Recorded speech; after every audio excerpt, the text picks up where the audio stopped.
Last week on WrestleBuds, these things happened. Hey, do you want to be on Patreon Video Puppy? No, she's done. She's out of here. I'm kind of a freak with chili. I want pinto. Kidney, yes, kidney is number one. White beans. I love throwing white beans in chili. And now a new episode of WrestleBuds.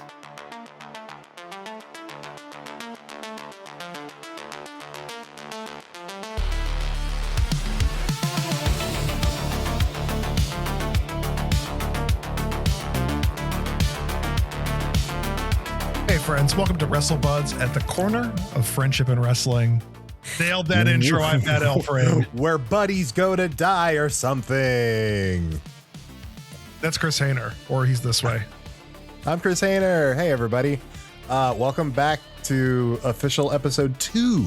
It's time for the new segment. What was Matt listening to this week on his record player? Don't believe that this is what you were listening to at all. Streetlight Manifesto, and as you can see behind me, Streetlight Manifesto. Oh, well, that's weird. Well, it's not the thing that's on front. What do we got in front? What's Dead Teenagers, Matt? Tell us about it. I work for Oni Press. Shameless plug. My new favorite book at Oni Press. It's here's the first 2 issues. It's called Dead Teenagers. It is by Jude Ellison Doyle and Caitlin Yarsky. It is about a group of kids trapped at their high school prom in a time loop, and they keep dying in ridiculous ways. God, that sounds kind of dope. God, this feels like a conflict of interest. Anyways, Chris, this week. So, Matt, what are we talking about wrestling wise this week? Because this week you are steering the ship into something that's going to change our lives. Last week we decided let's just get into like a traditional WrestleBuds episode, which meant looking at a dumb article about food that's related to wrestling and tearing it apart. Man, yeah. If you haven't yet, go back to last week's episode. What WWE considered like a recipe wish list or whatever for WrestleMania treats is atrocious on so many levels. In that, 1, there are no recipes, and 2, even the suggestions of things they think you should make, but they don't give you recipes for, are mostly awful. And Matt's doing the vampire cough, which, like, if you're me, it looks like he's almost dabbing. I was like, you're like dabbing in the middle of the pod while I'm explaining this terrible website article that Matt, someone got paid for a day to write that. Yeah. Isn't that wild? There was no byline. I would love that job. WWE, hire me to write silly content for your website. I will do it. I will do it for so little. Chris, but we're really digging into we've talked about specific matches for whole episodes, but I don't think a singular match or singular episode could really dive into the match we're about to talk about. Right. It comes from Mystery Wrestling, Evil Uno's wrestling promotion up in Quebec. My former Dark Order brother, before I, of course, voluntarily retired, because, you know, it's time for me to let the next generation step up. He has his own wrestling company, and they do some crazy stuff. It's comedy wrestling, but not in a way where it's like it's all comedy. Like, there are legit fun, great matches, but the comedy hits so hard, so well. It's what it is. It's basically Canadian DDT Pro. That's actually, so during this match that we're going to talk about, like, Evil Uno mentions in the post-match scrum he did with Nyla Rose that it's inspired by DDT. A lot of it's inspired by DDT. And a lot of the Mystery Wrestling stuff feels that way in all of the most delightfully right ways. Man, if you're watching the Patreon video version of this, subscribe for free, you're really watching me choke up here because I have a dry throat right now. I'm fine. I'm going to take a drink of my water while we're chit-chatting. But so anyway, Matt, tell us about this match. What is this match, first of all? This is the world's longest wrestling match. Coming in at 22 hours. Live stream on Twitch. Back 7 months ago. Where are we at? I think this is September last year. 22 of 2025. This aired live This was on Twitch for 22 straight hours. Actually, it was 24 if you include the pre and post show. 24 hours. What was the official build match? Who versus who?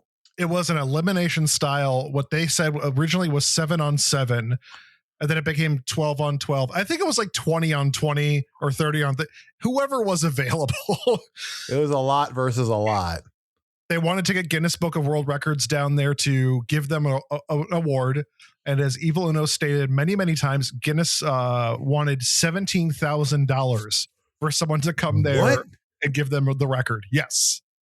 Wait. You have to pay for Guinness to officially recognize that you're the best at something or the biggest at something?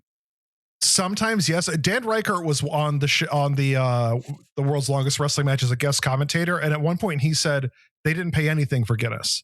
But Evil Uno asked, and they said $17,000. Yeah, I was gonna say Dan Reichert is a Guinness World Record holder. Dan Reichert, who I will be seeing at WrestleMania. Much excite.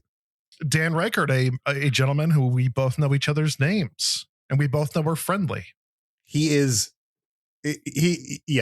and both of you are quite lovely human beings that I enjoy hanging out with, and I have a good time around. And you both have adorable dogs. I'm just gonna say that you both have adorable dogs. Is his dog also named after a Rancid song? No. No, his dog is not named after his dog's name is former AEW wrestler. So Chris, this is billed as kind of a Survivor Series-esque match. It's multi-tag elimination match, intergender, interspecies at one point. Before we get into this, and I know it being so long is kind of the joke, I'm guessing. No, so it's not. The joke isn't they're doing it because they want to be the world's longest match. They were raising money for like a breast cancer foundation in Canada. And originally it was like, we want to raise $10,000. It gets up to like 30,000 at the end. They end up raising $30,000. So it's basically a fundraiser wrestling match where like the entirety of the fundraiser is just one long wrestling match. Yes. Okay. See that like, because my initial thought was like, anytime you and I talk about wrestling, it's usually involves I can't deal with long wrestling shows anymore. No. So the idea of a 22-hour wrestling match sounds insane to me, and all of like it terrible. I don't want it. But here's the thing. I was thinking about this too, where we've gone to WrestleMania together before, and we've both said at the end of WrestleMania 35, I believe we both said like, this is too long. Or we did Royal Rumble together. We're like, this is too long. And that was one show. I will say every year I've gone to WrestleMania, by the end of WrestleMania, I'm like, I don't ever want to watch wrestling again. That's how I feel after AEW shows, which are traditional. That's how I feel after every AEW taping I've been to, because like they last for. I went to one in Los Angeles, and we went from like 7 p.m. to midnight. Chris, I have taken so many notes about this match. 22 hours. So the thing with the match being very, very long, and we got off tangent here, but usually you get bored. Mm-hmm. Like even a singular match, if I'm watching like a 30-minute AEW WWE match, there comes a point where I may get bored, even if they're like the greatest wrestlers in the world. It's very hard to keep my attention that long. Okay. I don't have that issue, I don't think. But I think it's also dependent on who the talents are. Like if it's Will Ospreay in there or Zack Sabre Jr., like I'm gonna be in for the haul. No. No, like Will Ospreay, yes, but like I don't. That's just Will Ospreay fighting. That's just a Will Ospreay type fighting a Will Ospreay type, and they're just doing that thing. And I'm like, there's no. I still need a story. Like yeah. Like a wrestling match is worthless to me if there's not like any meaning to it, other than like having a great match. I'm gonna break it to you right now. The winner of the world's longest match. You know what they got? What? Bragging rights. Hey, no, but like, look, that would have been huge. That would have been huge if Guinness had showed up, because then you're the winner of the Guinness World Record longest wrestling match of all time. I would just have my own belt made at that point. Chris, I think that them not having Guinness was kind of a bonus. You think Guinness? You think it makes them like they're like we're like outsiders? It's because they have the video proof of a nonstop stream running, and that people like 12,000 people were watching at the beginning. I think there was like by the end 700, but that's like, in the middle of the night, it's 500 to 700 people watching at like 3 a.m. Eastern time. Like, that's ridiculous. Yeah. So wait, was there an option to just have Guinness watch the stream? You probably not. They need like an official timekeeper there or something That stupid. sucks. So we have like this 12-on-12 match where people are tagging in, tagging out, and it's pretty straightforward, like the first hour and a half. And, you have Evil Uno occasionally say like, I don't know how I'm going to do this for 20 something more hours. And you watch and you giggle. Okay. So wait, what are the teams at the beginning? Do you know the teams are at the beginning of the match? Just so I can set the stage. Okay. So on the good guy side was, Jason, definitely alive, Jason Exile. I'll talk about Jason Exile to you in a minute. Definitely alive, Jason definitely Exile. Alive. He's definitely alive. I believe that's kind of a fun nickname, TBH. Joe Jobber, I think, was on that side. Benito. Bad Bunny? No, Benito. He has a shirt and a catchphrase that says "Clap dem cheeks." Clap dem cheeks. Clap. He's very good. I'm sure he sounds very good. He's very funny too. He sounds very funny. So one of my favorite wrestlers at Mystery Wrestling, Cecil Nix, was on the good guys or the team. I don't think there's good guys, bad guys. It was just here's who's available. Cecil Nix, you might know from, he went viral with his fight against London Lightning. It was I beg you to watch the full match. It is a 10-minute Iron Man extremely ruled match where the referee what? Extremely ruled Iron Man match. Okay. And the referee went by like NWA rules, where like if you did a closed fist, you were disqualified. Oh my God. That's if pretty off the sick. top rope, you're disqualified. I kind of love that. But the viral clip was London Lightning tried to Eddie Guerrero it while the ref was down, punching a chair, then falling on the ground. And as the ref was getting up, Cecil Nix noticed a door in the corner and threw himself through the door. So you have two wrestlers down, one through a broken door, one through hitting a table, and the referee disqualified both of them. Anyways, that match is the funniest match I've ever watched in my life. I'm trying to think of what the funny. I don't know. I don't know what the funniest match I've ever watched in my life was, but it was probably something with Kikutaro, like wrestling in LA in like 2005. Cause like, God bless. Oh, Matt, when we went to the DDT Pro show, we saw that like extreme battle royale where a toilet was used and Legos was used, a bicycle. A bicycle was used as a weapon, but not in the way you expect it to be used. Like they didn't pick it up and throw it. They got on it and just rode it in circles around the ring in an attempt to gain speed and then run into someone. Heaven. Chris. Yeah. Mystery Wrestling is funnier than DDT. And I'm going to say it's funnier by a lot. I'm here for it. Let's go. So there's Franklin Meyer, I think his name is. He is a hot dog cart wrestleman.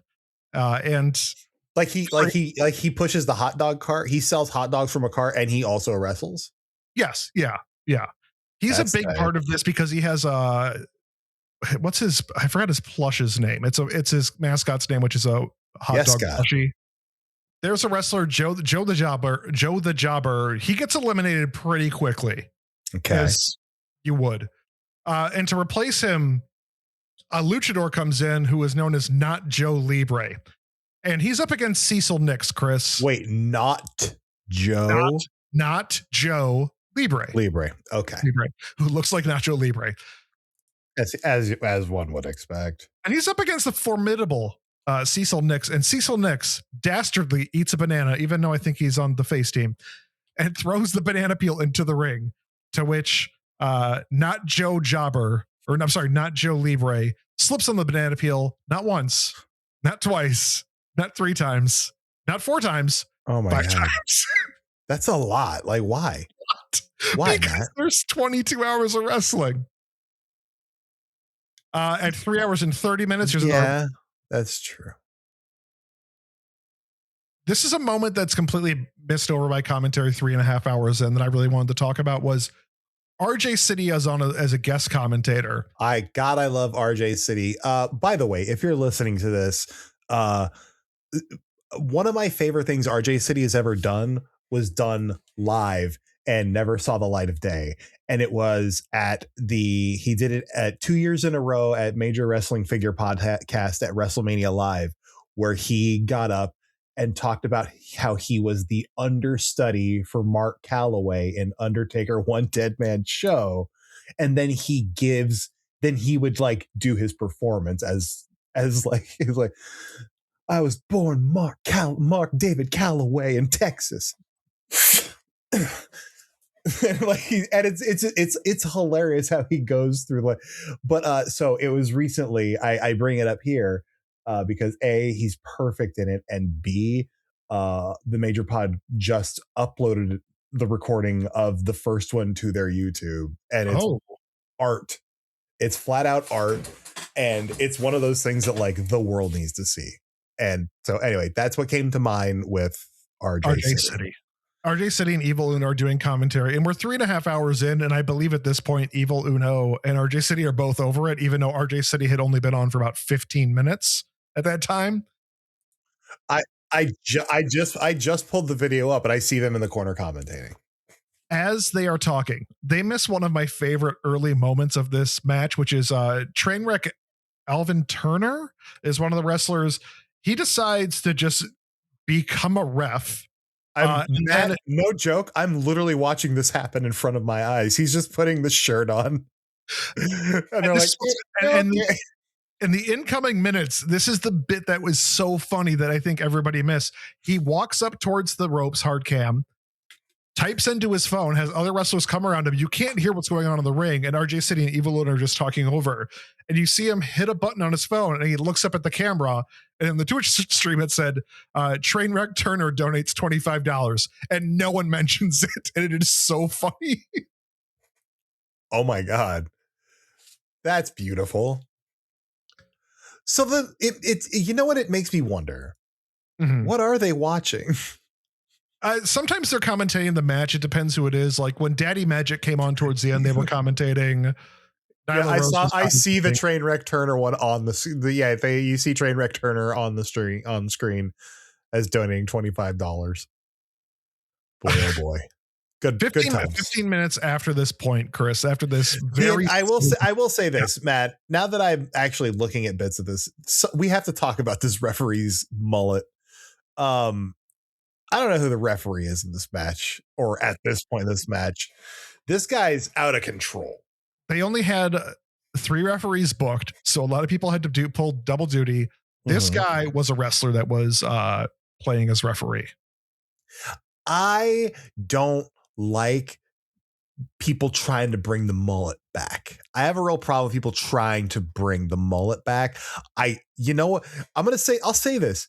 And this might make me like, oh, wow, someone just got unmasked in the middle of the ring. That's intense. Would you stop, Chris? I'm pausing it. I don't like, look, I'll say it. Hey, Speedball Mike Bailey, get a haircut like a man. I don't like a mullet. I think we're past the mullet. There is only one situation I'll accept the mullet: hockey players. That's it. I'm gonna so the Franklin Meyer guy, his name's Top Dog. That's the wrestler, it's Top Dog. And wait, Top Dog Franklin Meyer? Yeah. I'm only now understanding that Franklin Meyer is Oscar Meyer and Frank. I'm skipping over a couple moments I love, but like at the 3 hour and 50 minute mark, oh my God, his plushie is kidnapped and held for ransom for a $1,000 donation. Wow. Does that work? Spoiler alert, right towards the end, there was a $1,500 donation. So it's safe to assume he got his plushie back. I wonder, does it say who donated? I wonder if like, because I know like a lot of times when like wrestling GoFundMe's for like wrestlers on the down, go up, when you look, it's like a lot of times there's like this group of like six wrestlers that like are always going to be in there throwing money at them. And I'm wondering if that also carries through here, because like, is Evil Uno a top guy? Absolutely not. But Evil Uno, I would argue, is probably one of the most respected people in that AEW locker room. He's been there from the jump, and he's just like he's a veteran of the new generation. Part of the Smash Brothers. Yeah. The Rock Nest Monsters. Chris, at the 5 hour mark, there is a sleeper. Can we let me get through a sentence here. No, you are jumping ahead. No, I'm still back behind it where you were just talking about a guy. He's making the referee kick his opponent. Oh yeah, the opponent. And then the referee starts crying. Like gets very upset and starts crying because they're using the referee as a weapon. And he's using the referee as a weapon on the guy whose mask he ripped off. It's vicious. This match is terrible, like in terms of just brutality. At 5 hours in, Chris, there is 13 people putting each other in a sleeper hold train. What? It's 13. And Jason Exile, who's definitely alive, is on the outside. Chris, I want to explain Jason Exile really, really quick for everyone out there. Jason Exile, wonderful wrestler, was in a match called a Pick Your Poison match, where he and another wrestler were to drink poison, and whoever was left alive, whoever drinks the poison and lives, is the winner. So during this match, Jason Exile took his poison, chugged it all down, and then the person he was against forfeited and said, "I'm not going to drink the poison." So Jason Exile became the first winner of the Pick Your Poison match.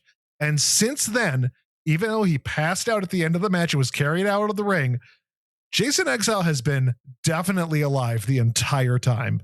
Oh, thank God. Yeah, is he wearing yellow pants and a yellow hat and sunglasses? Is he dressed like Bernie and Weekend at Bernie's? It's magical. Evil Uno, I swear he made this like wrestling promotion for me. Times I'm just like, I just want to know, the referee has a ponytail, is wearing sunglasses indoors at night, and is smoking something. Oh no, that's the cool ref. That was the super cool ref. Cool. Wait, oh no, another referee just showed up and joined the sleeper train. Hold off, yeah, the sleeper train. Chris, it just got broken up. Hold on. Okay, no, we're not watching this in real time, Chris. I watched all of this over the course of 2 weeks for us to talk about it, not watch it together. All right. Chris, how do you feel about the move, the Devil's Kiss? The Devil's Kiss. That's the Stephanie Baker move, right? Yes. Hubba hubba. How would you feel about seeing the same person get Devil's Kissed for 12 minutes straight? That sounds wonderful. Like, who's giving it to them? Is it Evil Uno? A whole team is giving it to one person. I think it's something Knox, Tyler Knox. It's hour 5 minute 32 until hour 5 44 minutes. That's incredible. Good for them. Cecil Nix did it while eating. The Jason Exile at one point even does it with the help from some other wrestlers to somebody else. Wait, Jason Exile, the one who's definitely alive? Definitely alive. That's wild. The sad thing was about Jason Exile during this match is right around the 7 hour mark, a little before that, Jason Exile gets hurt and the medics have to carry him out in a stretcher. Chris, then the 7 hour mark happens. At the 7 hour mark, traditionally during that night of the week they were holding it, Stu Grayson holds his wrestling class and does his clinic for his students. That happened during this world's longest match where he held They all pulled up legitimate wrestling chairs. school. He held a class for an hour, and that counts as part of the match. I appreciate that the referee is also wearing wrestling trunks because I'm assuming it's just one of the wrestlers wearing a referee shirt. And the class is taking notes. Oh my God, this is it's wonderful. Not even like at first I'm like, this is a really funny bit that at one point I'm like, oh, this isn't a bit. This is just a wrestling class. It is both a bit and wrestling class.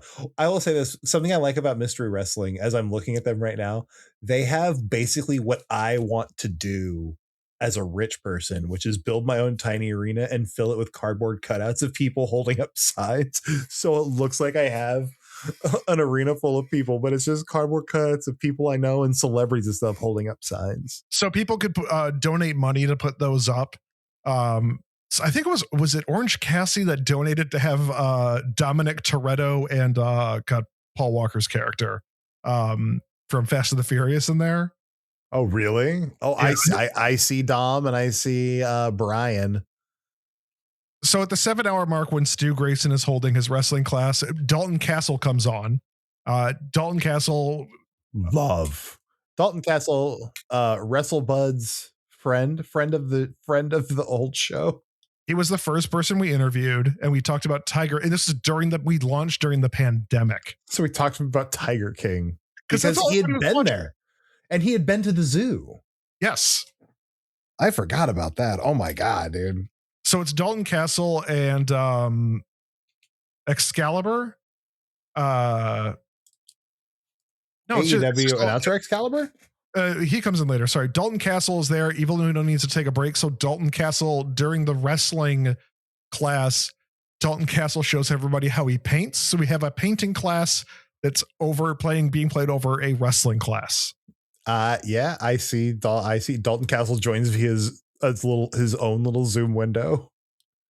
And I know we're blazing through a lot of this. At 8 hours and 15 minutes, Jason Exile returns medically cleared and he comes back as a ref.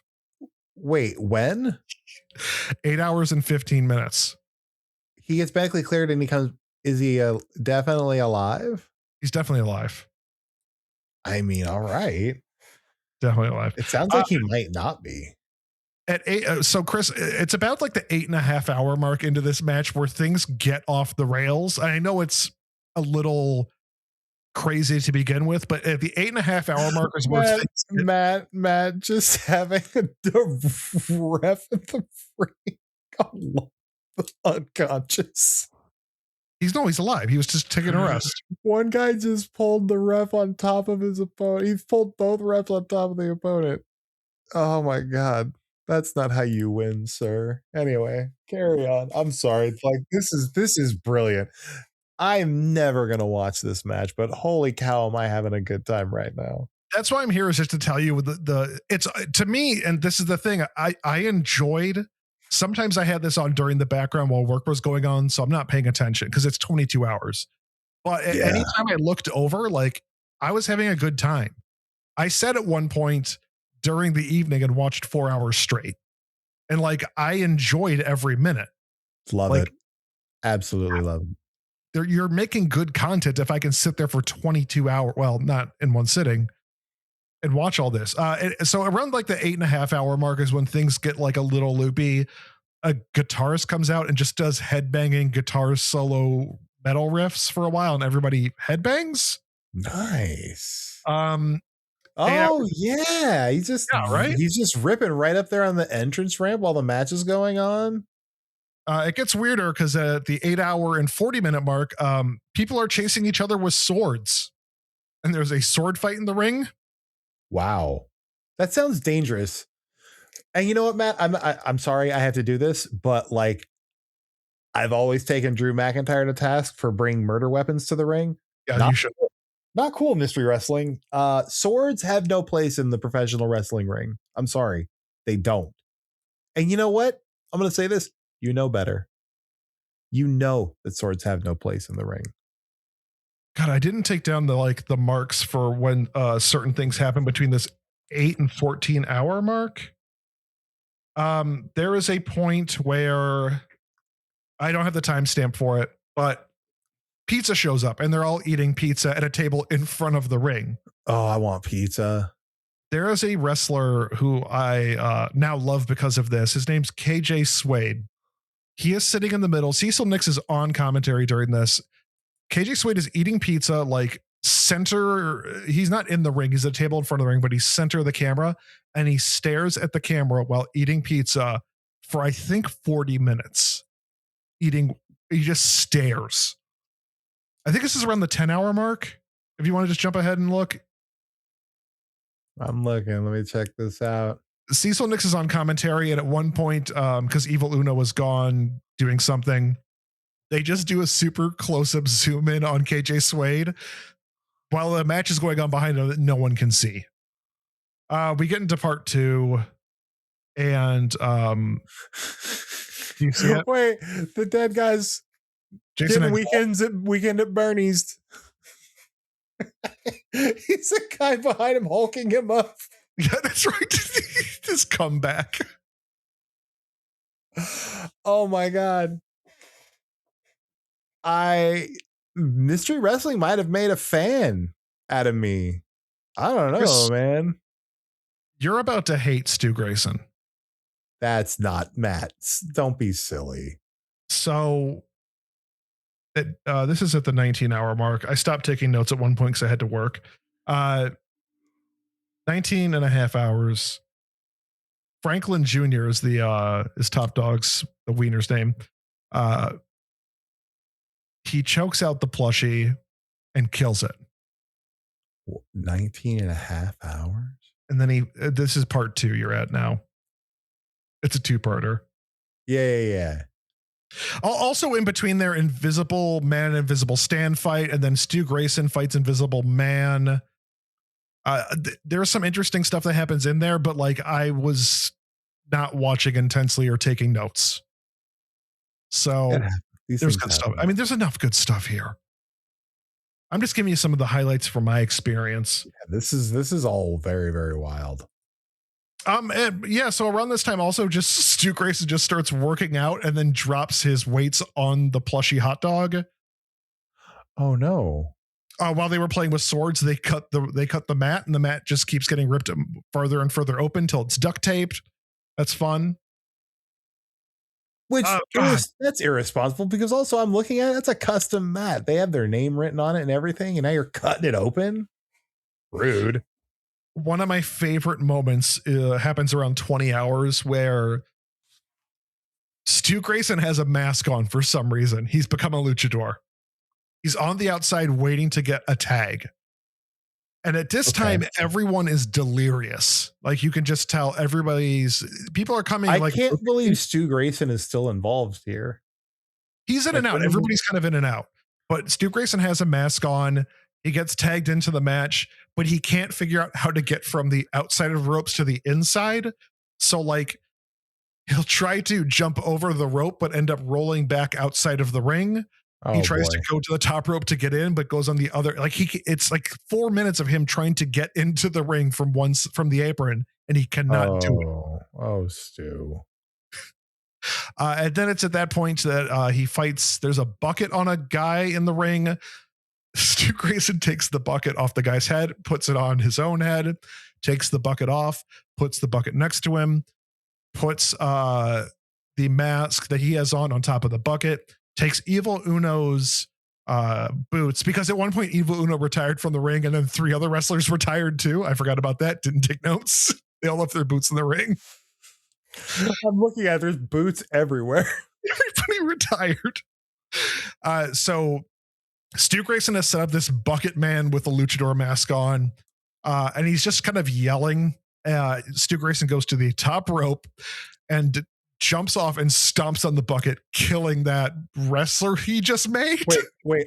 Currently I'm watching Stu Grayson. The bucket man is sitting in the middle of the ring. Stu Grayson's wearing a mask, and he's just pacing back and forth on the apron while the bucket guy's sitting in the middle of the ring. He's pacing back and forth.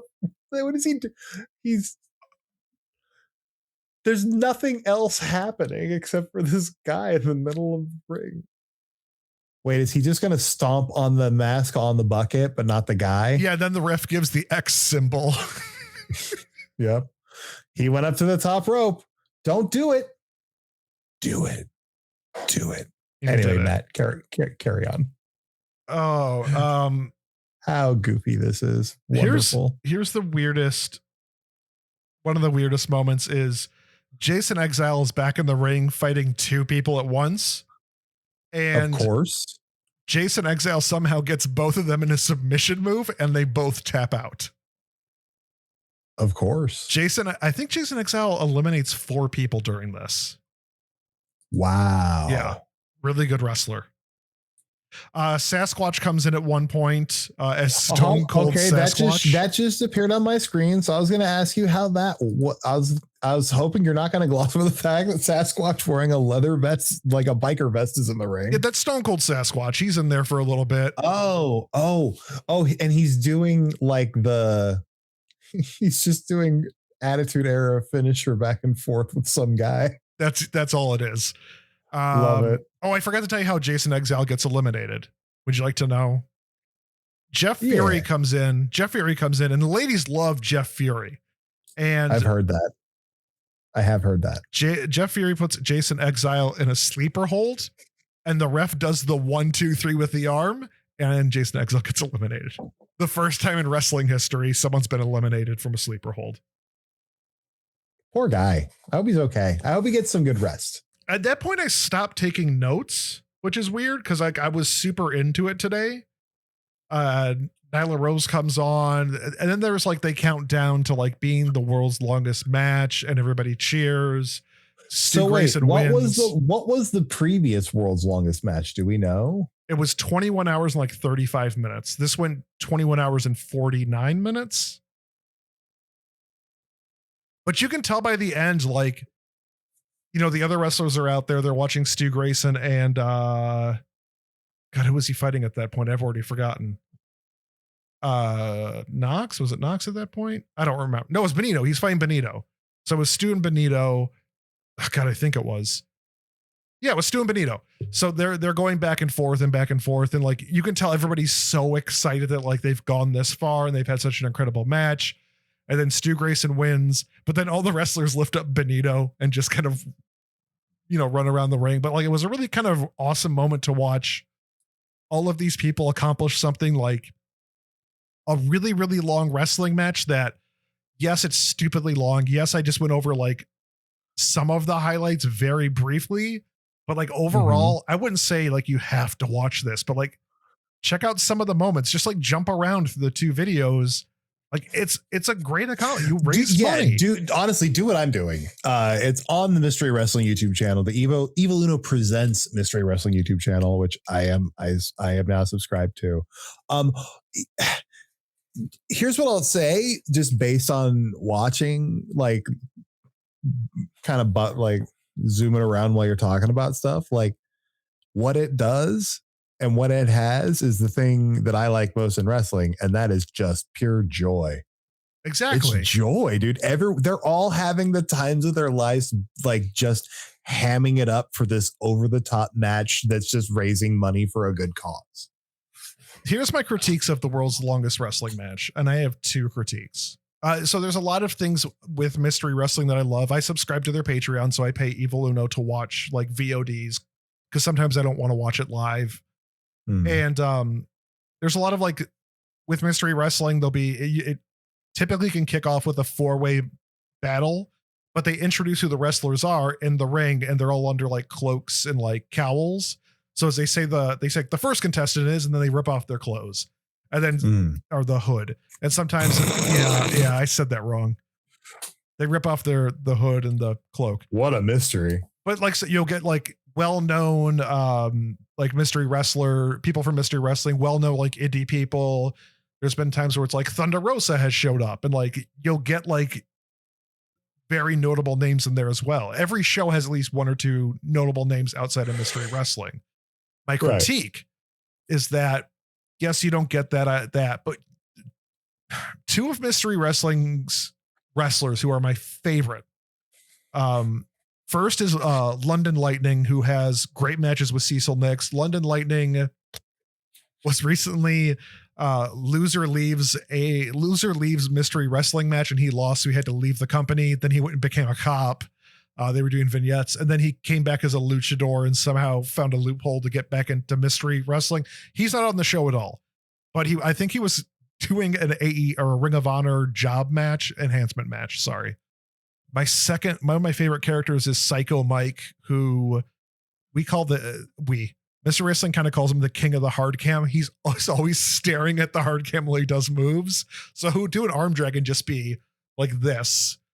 So he's doing the Joe Henry gimmick. He's always hard camming though. He's also, during one match with London Lightning, they were going to have a normal one-on-one match. Psycho Mike came to the ref with a note from his doctor. And the note said, he's allowed to use weapons in this match because he's a legitimate psychopath and he has a doctor's note for him. So he could use weapons during the match. London Lightning could not. Love it.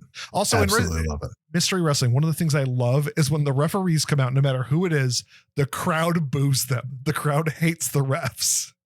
It's kind of the funniest ongoing joke to me. I like that. It's a fun community, like just, up in a bingo hall in Quebec.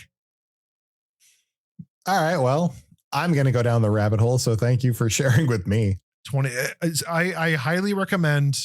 I'm not going to watch this full match, but they've got a lot of stuff on their YouTube too. I seriously think that the extremely ruled Iron Man match is the funniest of the matches. The Power Rangers versus the Teletubbies match is good. The 4-way Spider-Man brawl. God, there was I was just eating up these matches and I'm like, why am I not? I should just pay for this. I should be giving them money. Like, this has brought me more joy in wrestling than anything else has in years, which I hate to say. No, but this is the type of wrestling I like. This is for me. Goofy, fun, silly boy nonsense. I love that. And I can't believe I actually watched all of it for an episode of this show. I am aghast that you watched all 22 hours, all 24 hours. Yeah. And with that in mind, by all means, head over to patreon.com/WrestleBuds and join in on the fun. It's free. There are video of episodes, exclusive stuff that's only there. We recorded something specifically for the Patreon. I don't remember what it was. It was a match. It was one of from our wrestling promotion, the WrestleBuds wrestling promotion. There you go, WrestleBuds Wrestling Federation. Yeah, there's gonna be a lot of fun stuff. Also, we have a dip that you can get in. It's free, and free gets you access to everything right now. So why wouldn't you? That'll get you access to things like the Discord, and I don't even know what else. And that may change one day. It might not. I don't know. Well, it's going to be. I shouldn't be talking right now. I'm tired. This is for the audio people, pretty much only. Video versions of this episode, which are going to be mostly uncut, will be on Patreon. We will also have the WrestleBuds wrestling promotion thing that we're going to be ongoing and doing on Patreon as well. And I think I've talked to you about it before. I was going to do one where I just have my creator wrestlers do entrances and kind of talk about the lore of that character and how it came to be. Yeah. And that's so basically that's what you would be doing over on the Patreon. If you like the mainline episodes, we're going to try to keep not strictly focused, but more focused than probably we would have in the past. But over on the Patreon is where you're going to get the full versions of the episodes plus video, and then little extra things like us doing dumb stuff with the video game, and whatever else we can come up with. There's just fun. We're on Blue Sky as well. Just look up WrestleBuds. We're on Instagram, WrestleBuds. You're Hainerland on Blue Sky. I'm at Hainerland.com. I'm MattElfring.com on Blue Sky. We should plug our own podcasts too. Chris, go ahead.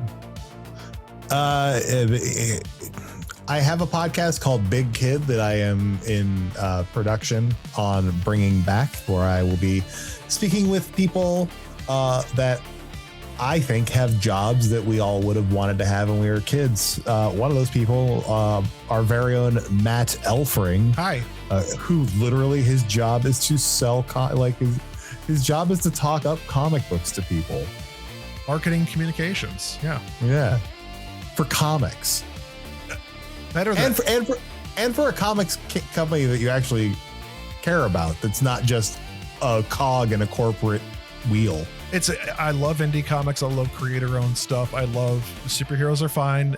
They're not preferably, they're not my preference. I like, different types of, we all have different things we like, and that's fine.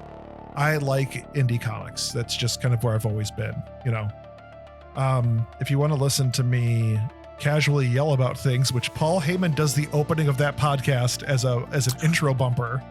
I thank you for reminding me that I also have a Paul Heyman intro bumper to throw into new episodes of Big Kid. So I'm over the WWE 2K26 hump where I talked to Brian Williams. Chris and I, this is how WrestleBuds got started, was him and I talking about WWE 2K26. The show is going back to its regular format, which is weird. It's just me talking. Coming up episodes. Now we have a place to talk about WWE 2K26, and it's right here, baby. Thank you for listening to WrestleBuds this week. We'll be back next week. Honestly, doing an episode is going to be fun. My audio might suck, and there might not be video of the episode because I might be having to just call in to Matt from sunny Las Vegas, where I'll be in attendance at the One True WrestleMania nights 1 and 2. I'll be here. You'll be there. Audio form. Yeah, same. Yeah. So we'll see you with the next episode, then maybe WrestleMania. That's right. Just say RoboCop. Later, bud. RoboCop. Please clap.